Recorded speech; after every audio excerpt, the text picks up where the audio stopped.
항암제의 목적에 따라서 좀 다른데요.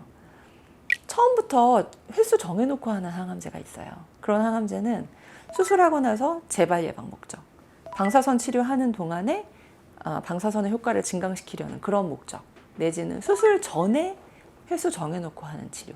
횟수가 정해져 있는 항암제는 있습니다.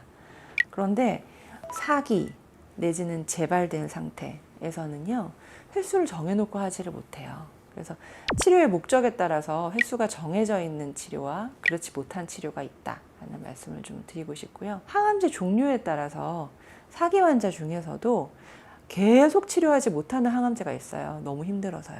예, 뭐 백금 계열 항암제 또는 탁솔, 탁소텔 같은 이런 항암제들은 계속 못해요. 4번에서 6번 정도 정해놓고 하고 잠시 쉽니다. 전략적으로 쉬는 거예요. 체력을 증강시키기 위해서. 근데 그게 아니라 3가지 경우에는 오랜 기간, 오래오래 누가 오래 치료하나의 싸움을 하는 거예요 라고 말씀드리고 시작을 하는데, 첫 번째는 면역 항암제, 두 번째는 먹는 표적 항암제, 무엇이 되었든, 세 번째는 알림타라는 상품명을 가진 세포독성 항암제가 있어요. 이 3가지 약은 오래오래 치료합니다. 오래오래 치료한다라고 의사들이 얘기하는 것은 환자들이 오래 맞아도 견딜만 하다는 뜻입니다. 예, 그래서 오래오래 치료하는 사기 환자 내지는 재발된 환자분들 중에서도 이 3가지 약은 오래오래 치료한다. 나머지는 오래 치료 못한다. 사기 환자들 같은 경우에 나는 왜 계속 치료해야 되냐라고 이야기하시는 경우 있는데요. 그때 제가 이제 진료실에서 많이 그리는 그래프 그림이 있습니다. 얼마나 좋아지느냐의 싸움을 우리가 하는 거거든요. 그래서 빨리 나빠지는 병을 얼마나 완만하게 나빠지게 하느냐의 싸움을 한다고 이해하시면 됩니다. 그래서 그게 거의 평행선처럼 완만해지면 너무너무 좋겠죠. 네.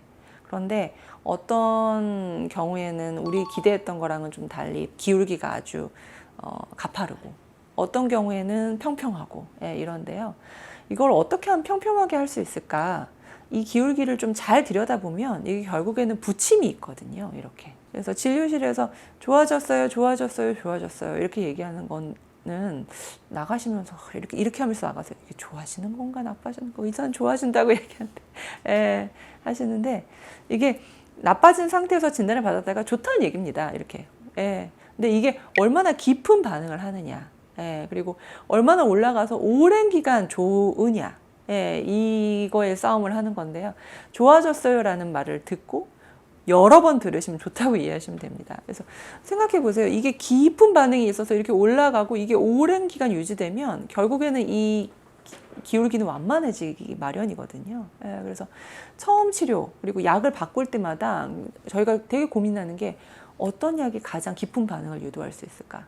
어떤 약이 훨씬 오랜 기간 반응할 수 있을까? 이걸 되게 고민을 많이 하거든요. 그래서 매번 약을 바꿀 때 의사들이 같이 고민하고 환자분들이랑도 상의하는 이유가 그런 거고요. 그 가장 깊은 반응, 가장 오랜 기간의 반응을 유도해서 이 기울기를 어떻게 하면 평평하게 만들 수 있을까가 저희의 가장 고민입니다.